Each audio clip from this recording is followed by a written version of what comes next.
Last week, I drove 6 hours through a heavy snowstorm to stand inside a farmhouse in Holmes County, Ohio, where the temperature on the porch thermometer read 11 degrees. Inside that house, the south-facing wall of the kitchen was producing warm air, the temperature of fresh bread out of the oven, no furnace, no wood stove burning, no electricity running through anything in that wall. Just sunlight, pouring through a tilted glass panel and a vertical column of black metal cans behind it, glowing in the winter sun. The man who built it is named Amos. He is 58 years old and he has raised 7 children in that house without paying a single dollar to a gas company for the heat that warms his living quarters every winter. When I asked him what the materials cost, he opened a notebook in the pantry and read the number out loud. $43. Then he said something I have been chewing on ever since. He said the reason nobody outside our community has one of these is not because they don't work. It's because the people who sell furnaces and the people who sell gas figured out a long time ago that a man who can heat his own house with empty cans and a sheet of glass is a man who never sends them another check for the rest of his life. That is what this video is about. A solar heating panel that costs between $40 and $60 in materials, takes 1 weekend to build, and pumps warm air into your house every sunny day of the winter for free, even when the temperature outside is well below zero. The Amish in Ohio and Pennsylvania have been building versions of this for generations. The principle behind it goes back 3,000 years before the first electric meter was ever installed in an American home. And in 1954, one quiet decision inside the United States Department of Agriculture made sure that you and I would grow up thinking solar heat was something for hippies in California, instead of something every farmer in this country already knew how to build. The first time I walked through Amos's front door, I almost stepped backwards onto the porch because the air inside felt wrong. Not in a bad way, wrong in the sense that my body could not reconcile what my eyes were telling me. Outside, it was 11 degrees with horizontal snow blowing across the field. Inside the kitchen, the air was somewhere around 70. I looked for a furnace register on the floor, and there was none. I looked for a baseboard heater along the wall, and there was none. The only thing I could find was that south-facing wall, where a wooden panel about 3 feet wide and 7 feet tall sat tilted against the outside of the house, and a faint humming sound came from 2 small vents cut through the kitchen wall right next to the back door. I stood with my palm in front of the upper vent for almost a full minute before I understood what I was looking at. Hot air, real hot air, the kind you feel coming out of a hairdryer, was pouring out of that vent and rolling up across the ceiling. And then cool air from the floor was being pulled down into the lower vent next to it and disappearing somewhere outside the house. The whole thing was running by itself. No fan, no thermostat, no electricity, just the sun and the laws of physics and a column of empty pop cans that Amos's neighbors had been collecting for him every time they finished a drink at a barn raising. I had spent 47 years of my life believing that turning sunlight into useful heat for a house required either a roof full of expensive photovoltaic panels wired into the grid, or some elaborate hot water system with pumps and storage tanks that would break down every 5 years. 20 minutes inside that kitchen and every one of those beliefs was on the floor in pieces. Amos had built a heating appliance for the price of a tank of gas, and it was outperforming the $4,000 furnace I had paid to install in my own basement 6 winters earlier. And then the story took the turn that has been keeping me up at night ever since. I drove home through the snow that evening, and I started digging. I wanted to know who else knew about this thing, and how long they had known, and why I had grown up in this country without ever once hearing about it. What I found was not just a piece of forgotten technology. What I found was an actual federal bulletin, published by the United States government in 1922, distributed for free to farms across every state of the Union for over 3 decades, and then quietly pulled off the shelves of every extension office in the country sometime around the middle of 1954. And the reason it was pulled is sitting on your monthly gas bill right now.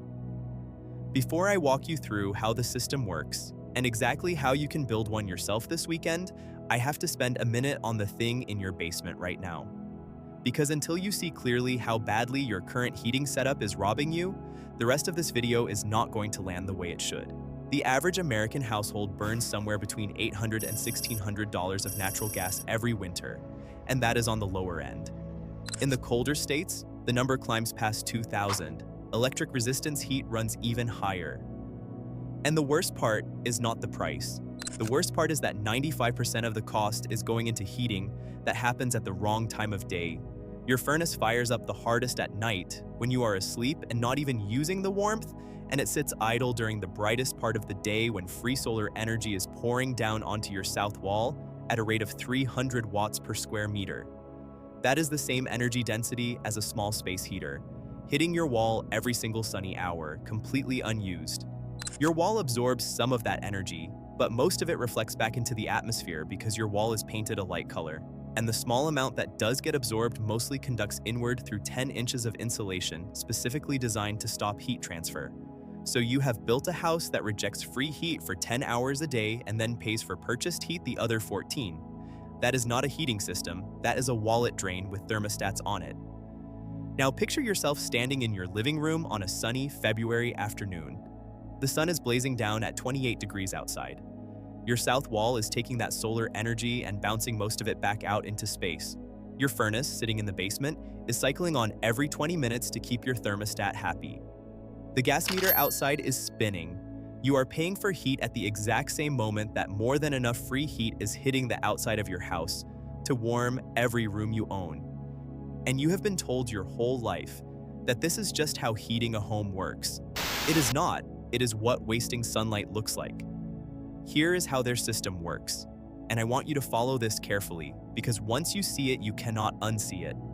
The panel is mounted on the outside of the south-facing wall of the house, tilted at an angle roughly equal to the local latitude plus 15 degrees, which for most of the northern United States works out to between 50 and 65 degrees off the ground. That tilt is not random. It is the exact angle that catches the most sun during December and January, when you need heat the most and the sun rides the lowest across the southern sky. Inside the panel is a wooden frame, lined on the back with rigid foam insulation, sealed at the edges with silicone, and filled with a vertical stack of empty aluminum cans, painted matte black, glued end to end into long tubes that run from the bottom of the panel to the top. The front of the whole assembly is covered with a single sheet of tempered glass or polycarbonate, sealed against the frame so no air leaks in or out except at two specific points. At the bottom of the panel, a hole cut through the exterior wall of the house pulls cool air out of the floor of the room inside. At the top of the panel, another hole cut through the same wall pushes hot air back into the ceiling of that same room. When the sun hits the glass, the light passes through and slams into those black cans. Black absorbs 95% of every wavelength of light that hits it. The cans heat up almost instantly. Aluminum is one of the best heat conductors on the planet, so within minutes the surface of those cans is sitting at 140, 160, sometimes 180 degrees Fahrenheit on a clear day, even when the air outside is below freezing. The air inside the cans heats up, hot air rises. It starts climbing up through the column of cans toward the top of the panel. As that hot air leaves the panel through the upper vent and pours into your room, it pulls cool air from the floor of that room down into the lower vent to replace it. The system creates its own draft, its own circulation, with no fan, no motor, no electricity, no moving parts that can fail. Engineers call it thermosiphon. The Amish just call it the way air moves. The moment the sun stops shining, the cans cool down, the draft stops, and a small flapper valve over each vent closes by gravity so no cold air leaks back inside during the night. The exhaust temperature coming out of the top vent of one of these panels on a sunny 20-degree day sits between 120 and 150 degrees Fahrenheit. That is hotter than the air coming out of most residential gas furnaces, and it costs absolutely nothing to produce. But here's the part that made me feel like a fool for every gas bill I have ever paid. The cans inside that panel are not anything special. They are the same aluminum cans tossed into recycling bins by the billions every year in this country.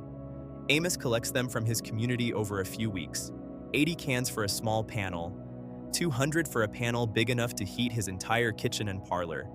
He cuts the tops and bottoms off with a simple tool, glues them into vertical columns with high-temperature silicone, paints them with stove black, and sets them inside the wooden frame his oldest son built from scrap lumber off the barn. The whole project took one Saturday and most of a Sunday. Now let me give you the numbers because numbers separate a good story from a real decision you can make this week. Independent testing on home-built solar can heaters of this design consistently shows output between 1,000 and 2,000 watts of thermal energy on a clear winter day. That is the equivalent of running a 1,500-watt electric space heater for the entire daylight portion of a winter day, for free, with zero electricity from the grid and zero gas burned in your basement. Across a typical heating season of 150 days, with 90 to 100 of those days getting at least partial sun in most of the country, a single well-built panel delivers between 2 and 4 million BTUs of free heat into your house. That offsets roughly $250 of natural gas, or about $300 of electric resistance heat every single winter. The panel costs $40 to $60 to build. It pays for itself in the first winter, and then delivers free heat for the next 20 to 30 years with essentially no maintenance. Households in Vermont, Maine, and upstate New York that have installed multiple panels on their south wall report cutting their winter fuel bills by 30 to 50%.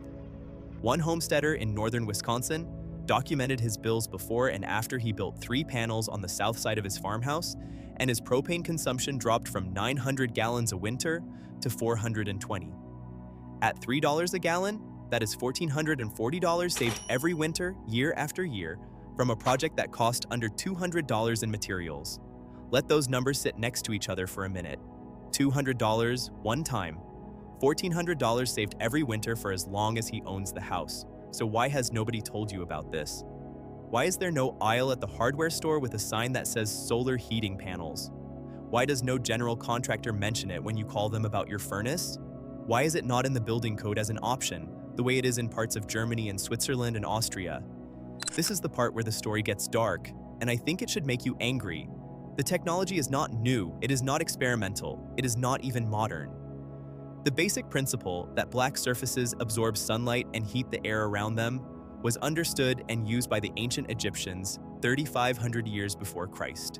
Egyptian temples were designed with dark stone walls oriented to the south to absorb winter sun and release the heat slowly through the cold desert nights. The Romans built solar bathhouses with south-facing glass windows backed by dark stone floors, a system documented in writings from the 1st century. The Anasazi people of the American Southwest built their cliff dwellings in Mesa Verde, with deep south-facing alcoves that caught the low winter sun and reflected it onto dark sandstone walls, keeping the interiors warm through New Mexico winters with no firewood at all. 800 years ago, indigenous Americans were already heating their homes with passive solar absorption. The Amish of Pennsylvania and Ohio, who came almost entirely from German-speaking parts of Central Europe in the 1700s and 1800s, brought with them a long tradition of south-facing farmhouse design, with absorber walls and Trom-style heat collection. When they settled the rolling hills of Lancaster County and Holmes County, they built their barns and houses with the same principles their grandfathers had used in the old country. They were not impressed by central heating when it arrived in America in the 1940s. They had been heating their homes with the sun and with masonry stoves for 200 years, and they saw no reason to send a monthly check to a utility company to do worse than what they were already doing for free. In 1922, the United States Department of Agriculture published Farmer's Bulletin number 1257. The title was Solar Heating of Buildings and Domestic Hot Water. It was a 48-page document, written in plain language for any farmer with a 6th grade reading level, with detailed diagrams and material lists and step-by-step instructions for building exactly the kind of solar collector panel Amos was running on the south wall of his kitchen when I visited him. That bulletin was distributed for free to extension offices in every county of every state in the Union. It was handed out at county fairs. It was mailed to any farmer who wrote in and requested it. For over 3 decades, the federal government was actively teaching rural Americans how to heat their homes with sunlight, for free, using materials they could scavenge or buy for almost nothing. And the technology in that bulletin works. It works today. The drawings are functionally identical to the panel Amos built on his kitchen wall last fall. In 1954, that bulletin was quietly removed from the active distribution list. It was not banned. It was not withdrawn through any public announcement. It simply disappeared off the shelves of extension offices across the country and was no longer reprinted, no longer offered, no longer mentioned in any communication going out from USDA to rural America. The reason was sitting in a coordinated public relations campaign that had launched the same year, called Live Better Electrically, Funded jointly by the American Gas Association, the Edison Electric Institute, General Electric, Westinghouse, and over 100 local utility companies, with a combined advertising budget that ran into hundreds of millions of dollars across the 1950s. That campaign had one objective: to convince rural Americans that solar heating, wood heating, and any form of home-built thermal collection were primitive, dirty, dangerous, and embarrassing. The magazine ads from that period are still in the archives. You can find them in old issues of Life and Saturday Evening Post and Better Homes and Gardens. They show smiling housewives in pearls standing in front of gleaming gas furnaces, with copy that explicitly labels the old methods as something only a backward grandfather would still use. The campaign worked. Within a single decade, the rural electrification and gas pipeline expansion of the 50s and 60s pushed central heating into nearly every American home. And the federal government quietly pulled the bulletin that had been teaching the alternative. The American residential heating industry today generates well over $120 billion a year in combined revenue across gas, electric, and oil heat. Every house with a furnace is a customer for life. Filters every quarter, service contracts every year, replacement units every 15 to 20 years at $5,000 to $10,000 a pop. Fuel deliveries every winter. A house heating itself with a south wall panel made of empty cans and a sheet of glass is a hole in the revenue stream that the industry has spent 70 years quietly making sure does not multiply. Now, if you already own a house and you are sitting there thinking this is great for an Amish farmhouse but useless for your 1978 split level in the suburbs, stay with me because the rest of this video is for you specifically. I get this question every single time I cover one of these topics. I live in a development. I have an HOA. My house was built in the 70s. What am I supposed to do? Tear off my siding? No, you do not tear off anything. There are 3 ways to bring this technology into a house that already exists, and I want to walk you through each one because at least one of them fits your situation, no matter where you live or what your house looks like. The first option is the south wall panel, exactly the way Amish built his. You mount the panel directly to the outside of your south-facing exterior wall, tilted out from the wall at the bottom, and bolted to the wall at the top, so the angle catches the winter sun. You drill 2 4-inch holes through the wall, one near the floor of the room inside, one near the ceiling, and you frame those holes with simple aluminum collars and flapper valves to seal them when the sun is down. The panel sits flat against the wall above and below, with the tilted glass face pointing south and slightly up. In most parts of the country, this installation does not require a permit because you are not modifying the structural envelope of the house, you are not running new electrical, you are not changing any gas line. You are mounting an exterior accessory and drilling 2 small ventilation holes, the same legal category as installing an exterior bathroom fan vent. In HOA-governed communities, the panel can be mounted on the back of the house where it is not visible from the street, and many HOAs have specifically exempted solar collectors from review under state-level solar access laws passed in over 40 states since the 1970s. Your county building department can tell you in one phone call. The second option is the window mount panel. For people who cannot mount anything on the exterior of their house because of restrictions, lease terms, condo rules, or just preference, you can build a smaller version of the same panel that sits on the ground outside a south-facing window, or even leans against the inside of a south-facing patio door. The hot air output is fed into the room through the bottom of the window or through a small port in the window frame, and the return air feeds back out the same way. A retired engineer in central Pennsylvania documented this setup on his ranch house and reported a 42% reduction in his winter heating bill from a single panel that sits on his back patio between October and April and gets stored in the garage the rest of the year.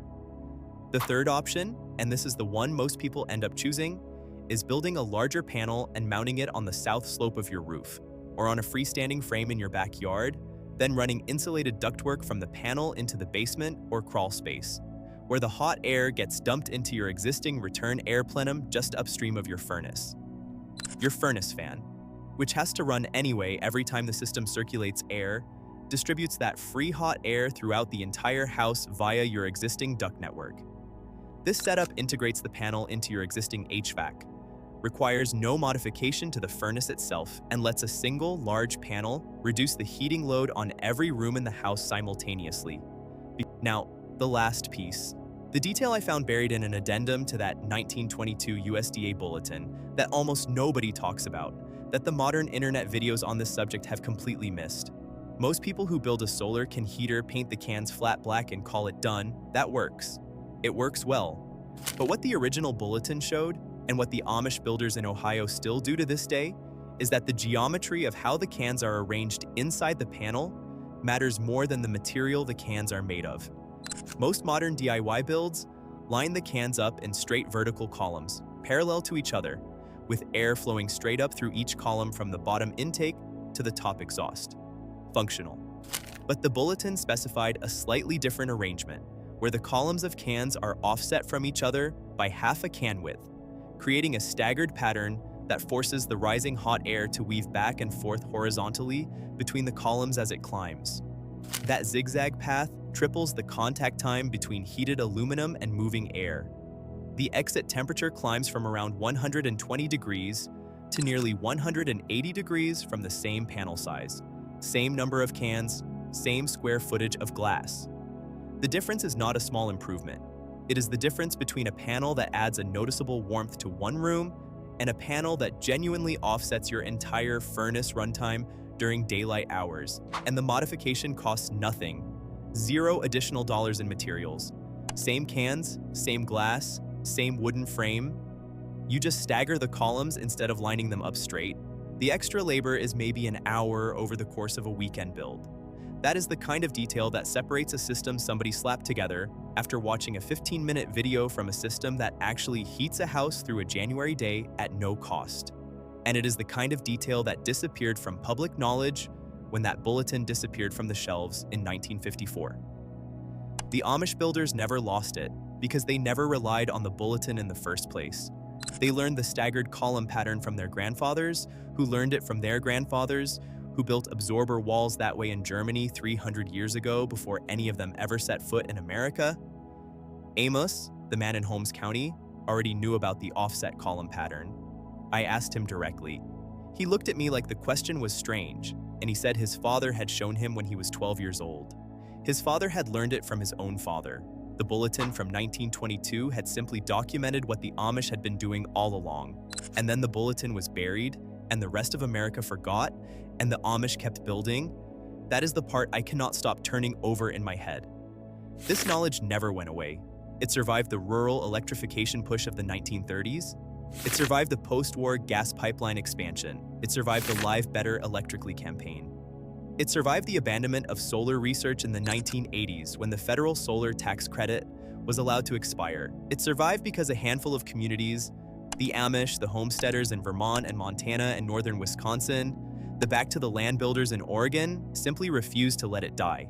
They kept building panels, they kept teaching their children, they kept heating their homes for almost nothing while the rest of us mailed checks to gas companies every month and called it normal.